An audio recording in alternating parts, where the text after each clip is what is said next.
The chamber was cold, silent, dark.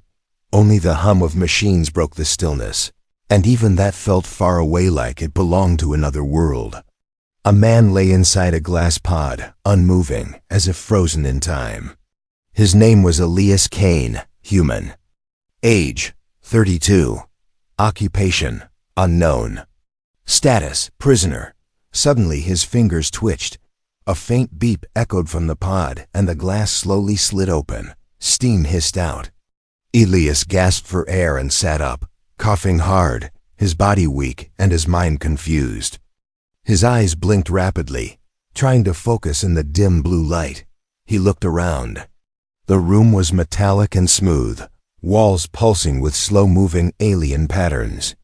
He had never seen anything like it. No windows, no doors.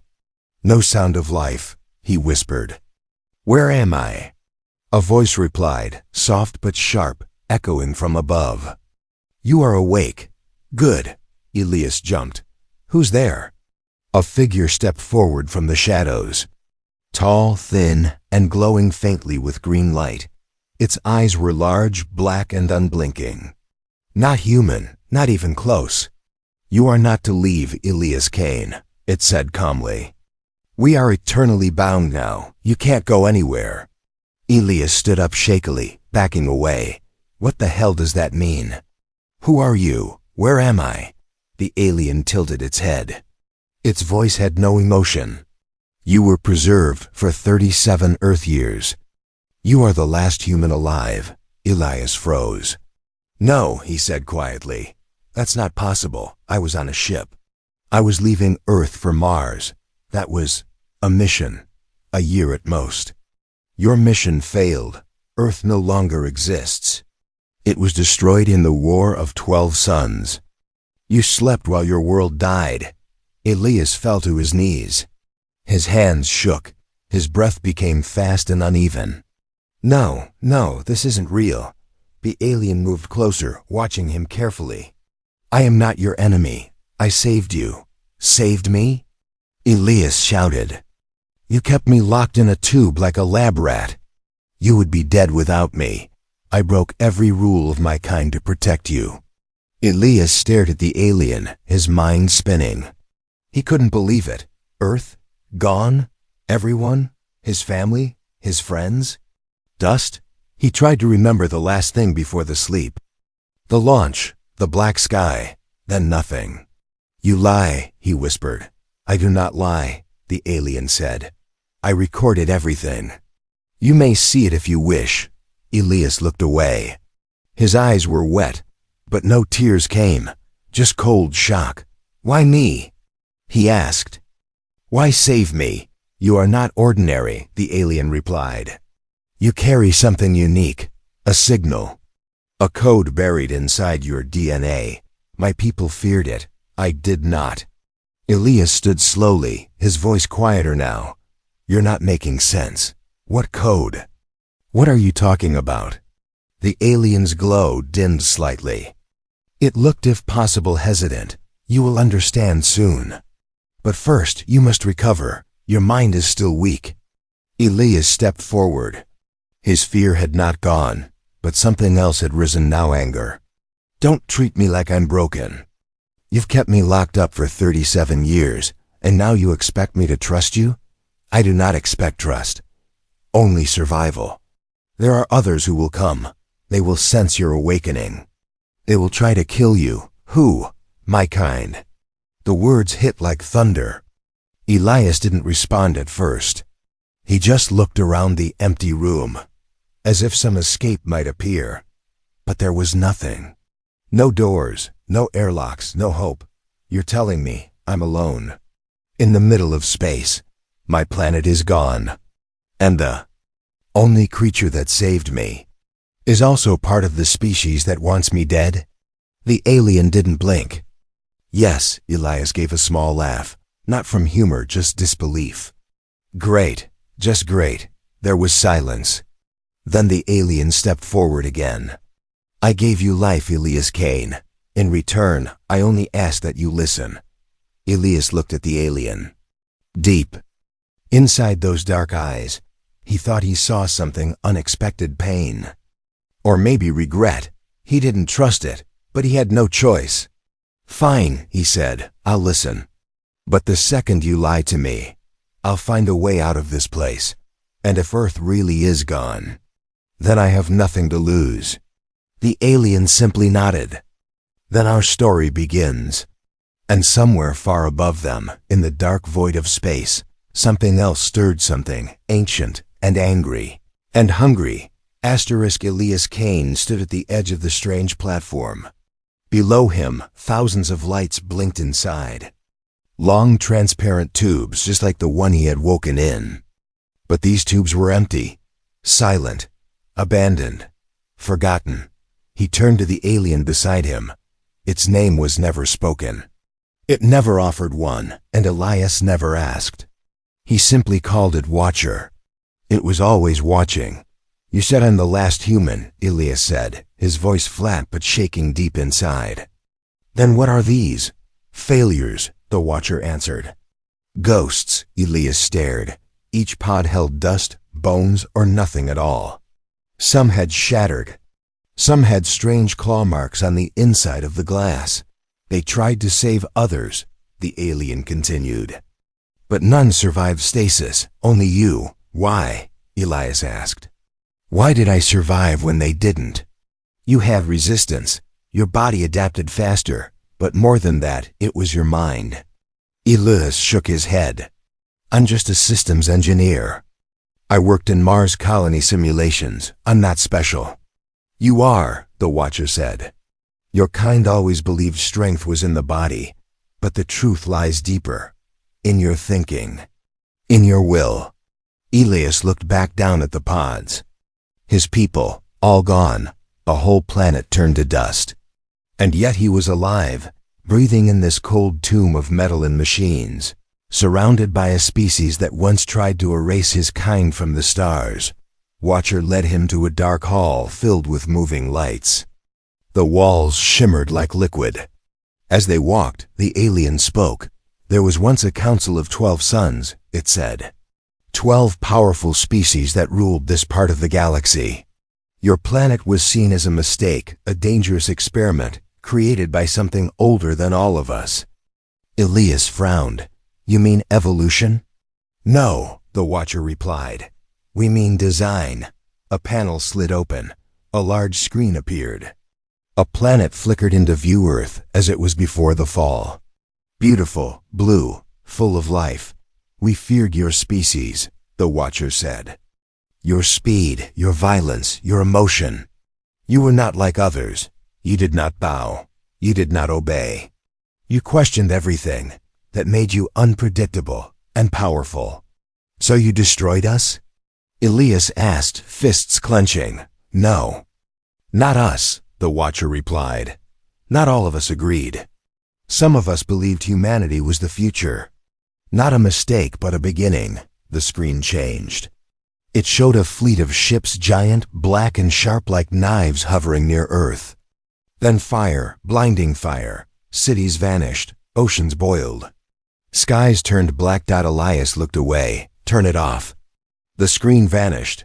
Silence returned. "How long was I asleep?" Elias asked. 37 Earth years." He walked slowly toward a bench carved from smooth white stone. He sat down, his shoulders heavy. "My family, they're gone." "Yes, my world, my people, gone," the Watcher confirmed. "But your species is not erased. You carry its core within you." Elias looked up. "That code you talked about, what is it?" The alien paused, choosing its words. "It is not just DNA, it is a signal, a message. We found it hidden inside your cells. It is ancient, and it is awakening. That is why the others will come. They will sense it. They will want it destroyed. Why?" Elias asked. "Because they do not understand it. And they fear what they do not understand." Elias stood again. "Then tell me what it is.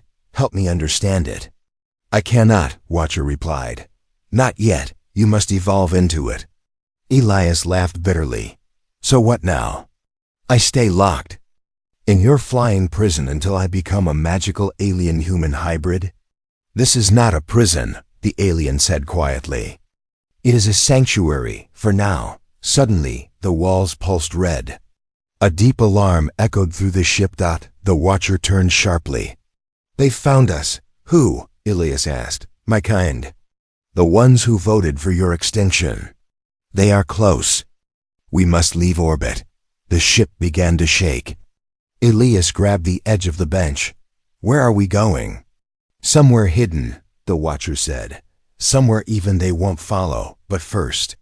We must see if you are ready. Ready for what? The watcher placed a long finger on Ilias's forehead. A burning light flashed across his eyes. His knees gave out. He dropped, screaming, as visions poured into his mind. Ancient structures, alien gods, human DNA glowing like stars. Voices echoed. He is the key. He carries the inheritance, the mistake, or the weapon. Ilias gasped awake. He was back in the chamber, breathing fast. The alien stood nearby, watching silently. What was that? Ilias asked, his voice hoarse. Your mind is opening, the watcher said. The signal has started, and now the hunt begins. Outside the ship, in the darkness of deep space, several vessels changed course. Metallic beasts of war, hunters of extinction, all headed in one direction, toward the last human. The room had no doors, no corners, no shadows. Just light. Blinding white light. Ilias Kane stood in the center, barefoot, alone, and unsure if he was awake or dreaming. His heart pounded. His breath echoed louder than it should. The last thing he remembered was collapsing after the alien touched his forehead. Now he was here. A hollow space that felt both endless and suffocating. He called out, Watcher? Where am I? A voice answered, not Watcher's voice, but his own. You are in your mind, Ilias. He turned quickly. Behind him stood another version of himself, same face, same eyes, but colder. Older. As if it had seen too many years pass in too little time. This is a test, the figure said. Elias backed away. No, this isn't real, the second Elias smiled. Real is what you survive. That's the first rule. Without warning, the floor beneath him dropped. He fell not down, but sideways into a black ocean of stars. Strange symbols floated past his face, glowing in golden light. Human DNA, but twisted, reshaped, speaking a language he couldn't read, but somehow understood. A city formed beneath him. Earth but broken. Its buildings floated in the air like ruins in zero gravity. Fires burned in silence. Statues of humans crumbled as giant alien eyes stared from the skies above. Ilias landed hard on cracked concrete. Wind screamed across the ruins. He stood, his hands cut, blood dripping onto the fractured ground. Something watched him, something unseen, not Watcher, you see? The voice returned. Your world was not destroyed by war alone. It was broken from within. The code was always there, hidden, waiting. Ilias moved slowly.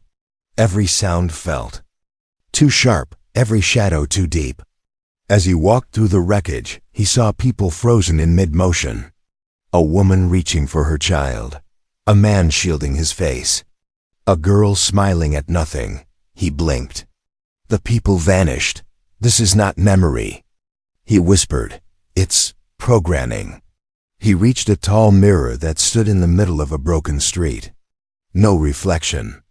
Only numbers on the glass, racing like a countdown. And then, a voice boomed, not human, not alien. Something ancient. What are you? Ilias felt his body shake. I don't know. What are you becoming? He closed his eyes. I don't know that either. Suddenly, pain tore through his skull. His eyes burst open, and he was back in the white room. But now there were others, dozens of people. All versions of him. One smiled with a kind face, one cried. One laughed madly. One was covered in blood. They spoke in unison. We are you. You are us. The signal is waking your mind. Elias shouted, "What is the signal? Why me?" A loud hum began to rise. The versions of himself flickered like broken lights. The walls melted into colors, blue, red, black, white. Watcher's voice finally returned, calm but strained. "You are passing through the test." Elias fell to his knees, holding his head. "What is happening to me?" "The code is adapting. Reading your memories. Reading your fear. Strengthening your will. This is how the first ones evolved. Through fire, through illusion." Elias screamed, but no sound came from his mouth, and then silence. Pure silence. Deafening silence. He stood again, alone, this time in a forest. Birds chirped. Wind moved through the trees. He looked down, grass under his feet. His old earth. He was home. A child ran toward him. His younger brother, Samuel, alive, laughing. "Sam." Elias whispered. The boy hugged him. "You came back." Tears filled Elias's eyes. "I thought you were gone." "Come on," the boy said, pulling his hand. "They're waiting for you." They walked through the woods and into a small cabin, his family home. Inside, his mother stood by the window. His father sat reading a book. His dog barked happily. Elias's knees gave out. I can't take this. This isn't real." "It could be," said Watcher's voice, now coming from the boy. "This is what the code can do. It can shape your mind, rebuild memory, even fake eternity, all to prepare you." Elias pulled away. "You're using my pain to test me." "I am showing you what you must leave behind," the boy said. "You are not human anymore. You are becoming something else." Elias stood. Again, fists clenched. "No, I am still human. And that's why I'll win. Not because I forget, but because I remember." The forest vanished. The family faded like mist. He stood once again in the alien ship on his knees, sweating, shaking, crying. Watcher stood near him. "You survived." Watcher said, "Barely. What was the point of all that?" "To see if you could endure the mindstorm. The others will send illusions, traps, memories twisted into poison. You must know yourself, or you will be lost." Elias stood. Slowly, stronger now, clearer. "I remember everything," he said. "Every lie, every face, every loss." Watcher nodded. "Then you are ready for the next stage." Elias took a breath. He looked up. "Let's begin." Far across the galaxy, a signal pulsed. A council of eyes opened. The last human had passed the first test, and the real hunt had just begun. Elias stood in front of the mirror again. But this time, it showed his reflection. He looked tired. His face was thinner, eyes sharper, like he had aged a decade in a few days. But the change wasn't just outside. It was something deeper, something humming beneath his skin. A low, soft pulse, like a second heartbeat. "I feel it," he whispered. "It's inside me." Behind him, Watcher hovered silently. Its body glowed with faint green light. It hadn't spoken for hours, just observed, measured, calculated. Elias turned. "You said I'm changing, that the code is waking up. What is it really? Tell me everything." Watcher's voice came slowly, almost like it was thinking carefully with every word. "The code is older than Earth, older than my kind. It was left behind by the architects, the first intelligence in the galaxy. Beings made of light and data. They shaped planets, designed species, wrote evolution like music." Elias frowned. "So, they made us?" "No," Watcher said. "They found Earth. Your species was not part of the original design. You were unexpected." Watcher stepped forward, its eyes glowing brighter. "But when they studied you, they saw something no other race had, not strength, not speed, but chaos, emotion, instinct, the ability to destroy and create in equal measure. You were potential. Elias laughed bitterly. So what? We were a glitch that got lucky? No, you were a spark, a fire waiting to catch. Watcher lifted a hand, and the room around them changed. Walls dissolved into a star mappa swirl of galaxies, systems, and dead worlds. Most species follow patterns, order, but humans disobey pattern. You evolve without reason. You survive what should kill you. You build hope even in ashes. Elias. Watch the stars spin, and that scared your council. It terrified them. Elias turned back. So where does this code come in? Watcher brought up a hologram, a golden strand of DNA. It spun slowly, glowing brighter at its center. The architects hid a message inside your species. A final experiment, not in all humans, just one. The one who would survive the fall. The image zoomed in on the strand. Symbols flickered inside it, ancient, unreadable, but somehow alive. The code was dormant, silent, until now. Elias stepped closer to the floating DNA. Why me? Because you carry the right pieces, Watcher said. A mind that questions. A soul that remembers. A heart that resists control. That is what the code needs. Elias touched the hologram. A pulse shot through his hand, warm, electric, and terrifying. His memories flashed in front of him, his brother, his crew, the destruction of Earth. And then something new. Images he'd never seen. A city in the stars. Made of light, no gravity. Beings walking without shape. Thoughts forming buildings. Language made of color. And deep in its center a great machine, humming softly like it was asleep. He pulled his hand back, gasping. What was that? Memory. Watcher said, not yours, the architect's. You're accessing the core now. I saw a machine, like it was dreaming. Watcher nodded. It dreams of rebirth. But others want to kill that dream. That's why they're coming. Elias's voice dropped. The hunters. Yes, Watcher said. They've tracked the signal. They know the code is awake. They will try to destroy you before you fully connect with it. A red light blinked in the corner of the ship. A long beep followed. They're close, Watcher said. Tone sharpened. Elias turned. Then what do we do? You must unlock more of the code before they arrive, Watcher said. Each layer brings new strength, but also more risk. What kind of risk? Madness, overload, death. Elias smirked. Sounds like Earth training camp. Watcher placed a small device in Elias's hand, a black cube, humming faintly. This will take you into the second layer, Watcher. Sighed. You'll need to go alone. No guide, no protection. Elias looked down at the cube. It felt heavier than it should.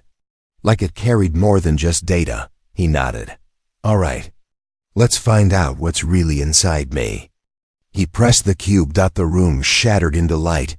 He fell again, but this time into fire, not burning fire, living fire. It danced with memory and truth. He saw himself as a child, then as a soldier, then as something else, with glowing eyes, controlling machines with thought, speaking words that bent gravity. Faces bowed to him, some in fear, some in faith. Then pain, unbearable pain. Like his mind was being turned inside out. Voices screamed. Some were his, some weren't. A deep voice echoed through the fire. You are not the last of humanity. You are its rewrite. He screamed, and then he woke. Back in the ship. Elias gasped, his hands shaking, his eyes glowing faint blue. Watcher stepped forward. You survived. I saw something, Elias whispered. I spoke in a language I didn't know. I moved machines. I felt control. Your neural field is expanding, Watcher said. The code is taking root. You are becoming more than what you were. Elias looked up. What if I lose myself? Then the galaxy loses everything, Watcher replied. Because only you can reach the machine. Only you can wake the architects, and only you can bring balance or extinction. Elias took a deep breath. Then we'd better hurry. But far across the void, the hunters had already arrived. Their ships were black like oil, shaped like bones. Their weapons not of metal, but sound and thought. And they were hungry for the code, for Elias. For the end of the last human. Alarms screamed across the ship like sirens from a dying world. Elias staggered into the command chamber, his vision still fuzzy from the code vision. His hands trembled. His body was sweating, but not from heat. Something inside him was alive. Now something ancient, something electric. And it was growing louder. Watcher stood at the center of the room, its fingers dancing across a glowing control ring. The hunter vessels have entered range. We are out of time. The room shook violently. Lights dimmed. Somewhere deep inside the hull, something cracked. Elias grabbed a nearby railing. I thought we had more time. We do not, Watcher replied, calm even as sparks fell from the ceiling. They are faster than we expected. They have upgraded. They are afraid. Of me? Elias asked. No, not yet. Of what you are becoming. Outside the ship, 3 hunter vessels drifted closer. They looked like floating skeletons, sharp, uneven, with long black tendrils trailing behind them.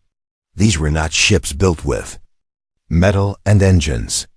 They were grown, bred, alive. And they were closing in. Elias turned to Watcher. We need to run. There's nowhere to run, Watcher said. Their reach is wide. Their sensors too advanced. I don't care, Elias said. We have to try. The ship rocked again. More alarms. The main lights cut out, replaced by red emergency glow. Watcher moved to the side of the room and pressed its hand against a panel. A doorway opened. Behind it, a narrow corridor stretched into the shadows.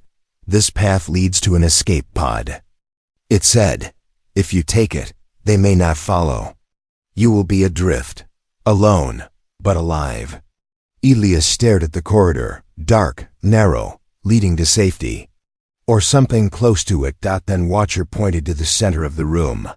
Another platform, hidden until now, began to rise from the floor.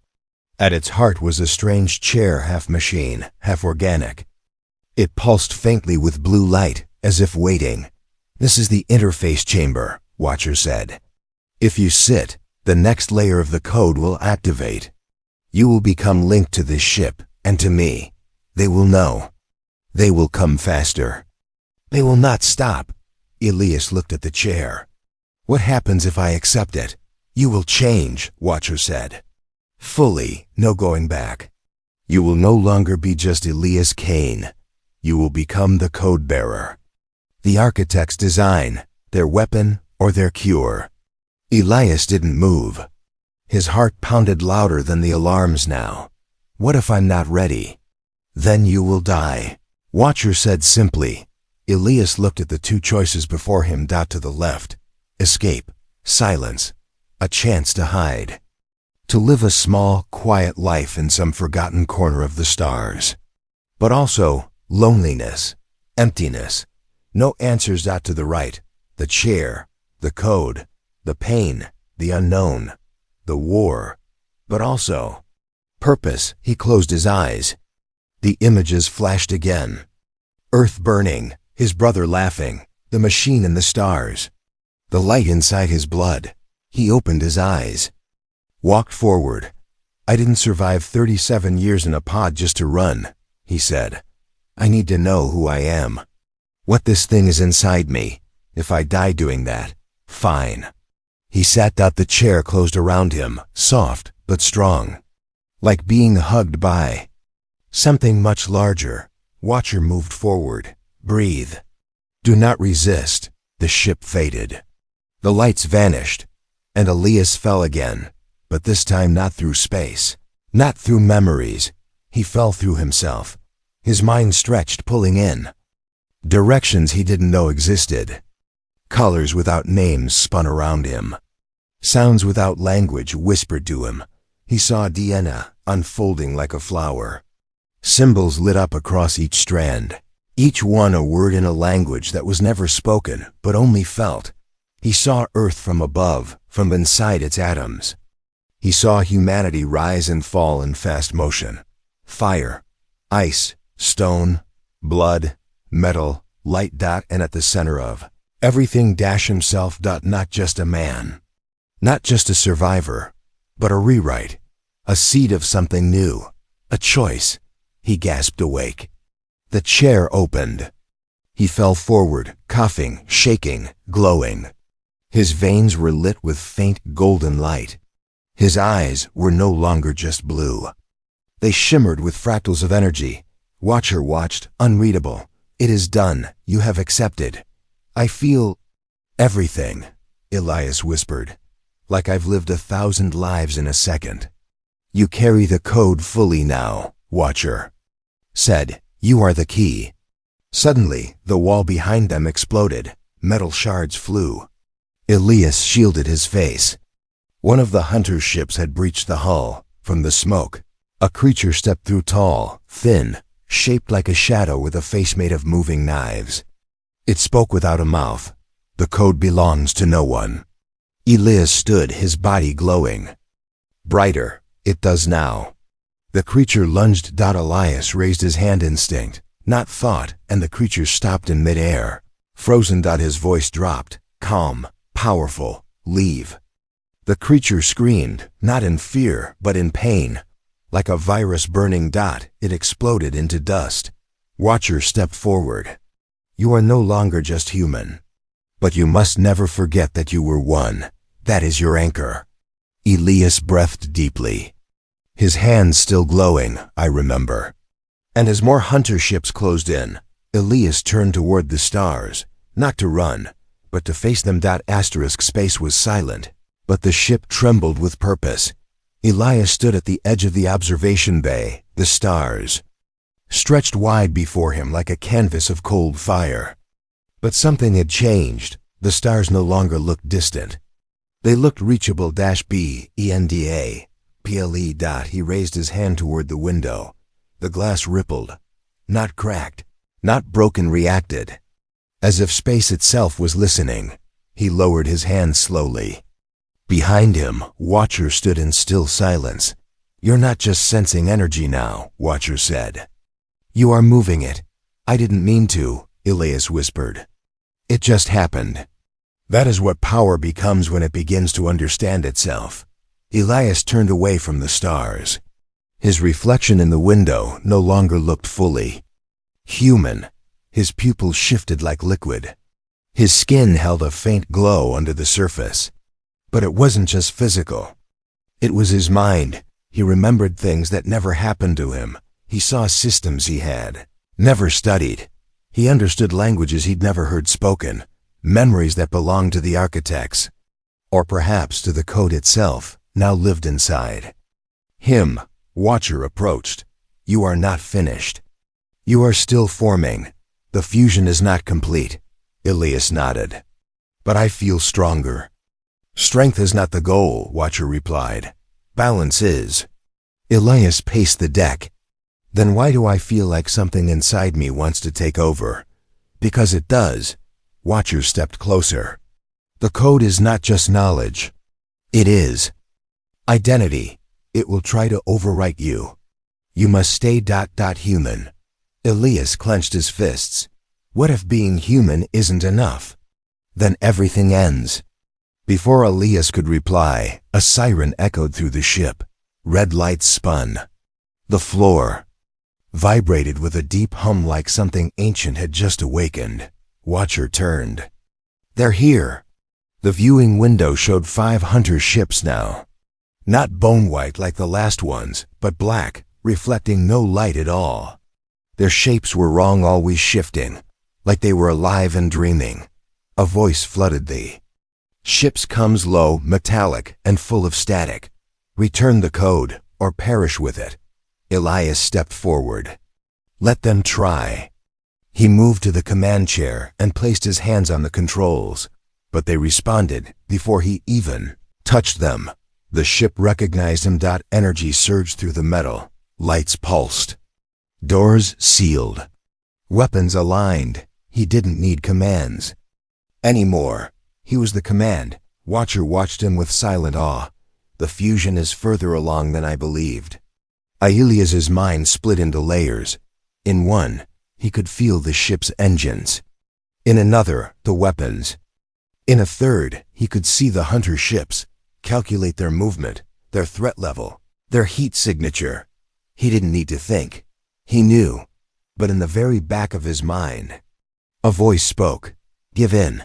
Let us take control. We can protect you. We can destroy them all. It wasn't a hunter voice. It came from inside him, the code, the ancient echo. Elias shook his head. No, I control you, not the other way. But the voice laughed. You are not strong enough to fight us forever. Accept what you are. He screamed, grabbing his head. Falling to one knee, Watcher rushed forward. Elias, focus. Anchor yourself. The code surged again, this time with memories of war. Not Earth's war, but cosmic wars fought between starborn minds. Entire planets destroyed in a thought. Elias saw himself at the center of it. Burning with power, burning with rage. Too much power, too little humanity. I won't lose myself, he whispered. He forced himself back into the chair. He thought of Earth, of his brother, his crew, his real memories, his real name. The voice quieted. And Elias stood once more. I am Elias Kane, he said, human. Outside, the hunter ships fired. White-hot beams raced toward the ship butt. Elias was already moving. He blinked, and the ship turned. He moved it with his mind. Lasers missed by inches. A second volley came, and Elias countered it, bending the shielding just in time. Firing now, he whispered, from the ship's underbelly. A burst of silent energy erupted, clean, precise, ancient. It didn't just hit the nearest hunter. Ship it unwrote it. The ship shattered into pieces. And then into atoms. And then into nothing. The other hunters stopped. For the first time, they hesitated. Watcher turned toward Elias. They've seen what you are now. Elias's eyes glowed brighter. Good. The ship hovered silent. The hunter ships began to retreat, but not far. Watcher warned. They will return. With stronger minds, older weapons. They will not make the same mistake twice. Then neither will we, Elias said. He walked to the center of the room. A new screen appeared. A map of the galaxy. One location pulsed deep in a far-off system. Watcher froze. That is the vault, the place where the architects stored their final design. I saw it in the vision, Elias said. The machine, the one that still sleeps. It is beyond dangerous, Watcher said. No one has entered in 1,000,000 cycles. Some say even the code fears it. Then that's where I'm going. Elias looked at the screen, at the vault, his next destination. I'm not running anymore. I'm not hiding. I'm done waiting for them to kill me. He stepped forward. Now I hunt them. Asterisk, the vault was not a place. It was a presence. Black hole that didn't pull with gravity, but with memory, with meaning. It floated in the dead heart of a forgotten system, surrounded by shattered moons and sunless debris. No planets, no signals, no life. And yet, the moment Elias Kane arrived, he felt it watching. The ship slowed as it entered orbit, its hull groaning against the pressure of something not physical, not visible. Watcher stood beside him, its green glow dimmer than ever. We are here, it said quietly. Elias stared through the viewing window. Before him was a structure, ancient, unmeasurable, almost invisible unless you looked wrong. It didn't reflect light. It reflected thought. The vault, Elias whispered. It is not just a lock, Watcher said. It is a test, a guardian, a question. And I'm the answer? Elias asked. No, Watcher replied. You are the decision. The ship lowered toward the vault. Metal dust floated like snow. Symbols flickered along the hull of the structure, shapes Elias had seen only in dreams. The moment the ship touched down, The hatch opened. No pressure warning. No system checks. As if the vault had wanted him to come, Elias stepped outside. He was no longer dressed in fabric. His suit was now alive, bonded with the code. It moved when he moved, breathed with him, protected his mind as much as his body. The ground was warm. The air was silent. The vault door opened without command. Inside, it was empty. No walls, no lights, no gravity. Just space. And one voice. "Welcome, Elias Kane." He spun around. The voice wasn't Watcher's. It wasn't human. It was many voices woven into one. "You carry the spark. You are the last echo. You are the rewrite." "Who are you?" Elias asked aloud. "We are the architects. What remains of us?" From the void, figures appeared, not beings but silhouettes of energy, shifting, glowing, peaceful, and terrifying. Elias stepped forward. "I saw your machine. In my visions. You created the code." "No, we discovered it. The code is not ours. It is a mirror of what a species could become. Most failed. Some obeyed. Humanity resisted." Elias felt a chill. "You called us chaos." "Yes, but also hope." One figure came closer.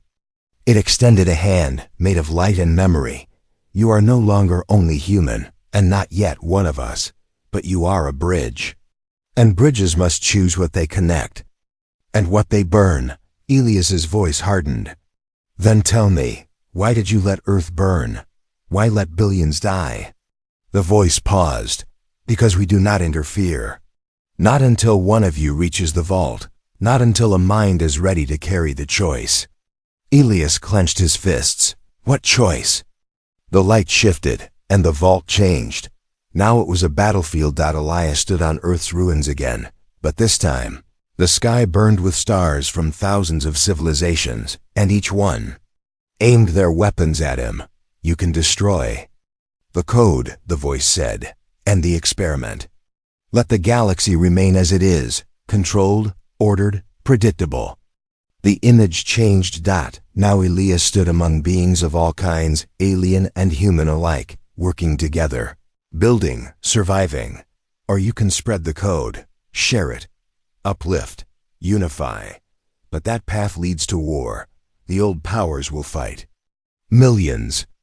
More may die. Elias closed his eyes. He thought of his brother, his crew, his planet. He thought of Watcher, who had broken his own law to protect him. He thought of every face he'd seen, human and alien, who lived in fear of control. And then he opened his eyes. "No more silence," he said. "No more hiding. The code was meant to awaken, and now it has." He stepped into the center of the vault. "I choose hope, even if it burns the sky." The vault exploded in light, not destruction, but rebirth. Across the galaxy, signals erupted. Machines powered on. Buried codes awakened. Hidden minds rose from deep sleep. And on hundreds of worlds. Something changed. Not in governments, not in weapons. But in people. Suddenly, they remembered things they'd never learned, felt emotions that weren't their own, saw stars, and understood them. Elias Kane stood in the storm of light. Watcher called out through the ship. "They are coming, all of them. The hunters, the old powers, the machines." Elias turned toward the ship, glowing from within. "Then let them come," he said. "I'm not alone anymore." He wasn't.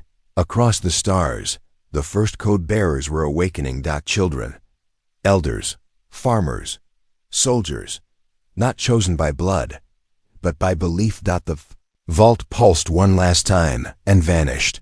Elias stood alone in space, but bound to something infinite. He was no longer just human.